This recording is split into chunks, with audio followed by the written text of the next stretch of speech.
over on the World Trade Center. I worked on the 102nd floor. So peaceful, looking out, you know. Growing up in the 60s, respecting law enforcement, supporting the troops. That's how you grew up. I grew up in Woodside, Queens, and we really were a blue-collar community. It was an incredible area to grow up. I was born in the Bronx. It was all basically a hodgepodge of working people. It wasn't a wealthy neighborhood. There was no rich people there. The neighborhood I came from was Villa Avenue. It was 3 blocks long. It was all Italian. Even if you weren't Italian, you were Italian to us. And I didn't even know there was other things besides that. Bay Ridge was the quintessential working-class neighborhood. Everyone I knew, their parents were either working on the docks or they were cops, firemen. The people who were providing the services that kept the city alive, all the jobs that keep the wheels going, those were the jobs held by people in these white ethnic communities, and the struggle that they went through that most middle-class people had no idea about, just to make ends meet.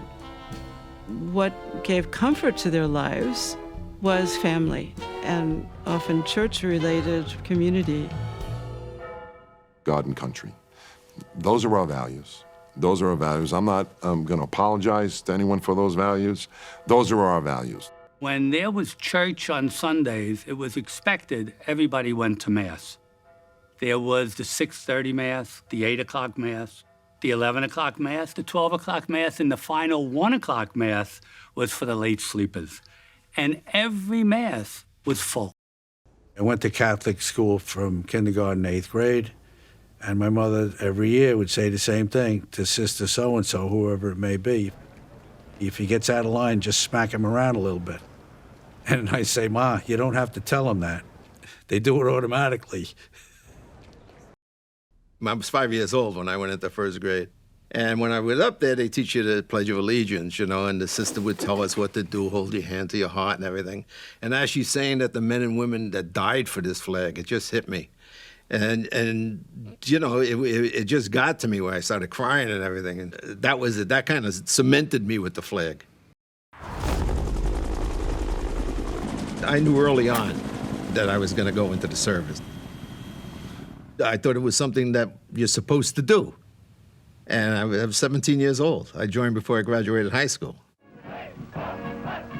My father was a World War II veteran. My uncles were World War II veterans. For that family, we had a pretty good number of us went. My brother was in the Korean War. My stepdad was in World War II. You know, we grew up that you support the United States of America. Hard hat. Hard is the right word. This is a tough industry to work in. Over on the World Trade Center, you could trip and fall out, believe me. They had no barriers, Jan.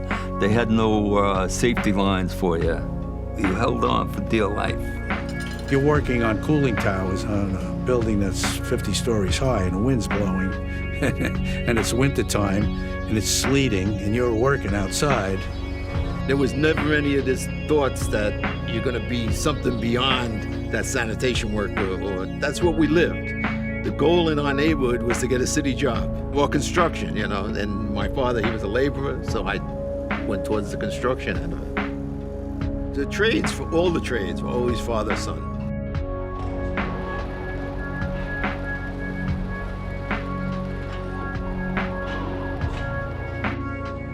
After this job is over, maybe 15 years from now, I'll bring my children back here, my 3 sons, and I'll show them what we built here.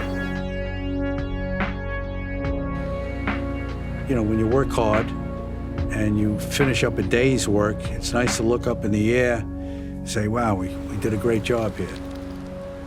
I feel very proud of it, I'll be honest with you. We left our mark on New York City in the construction industry.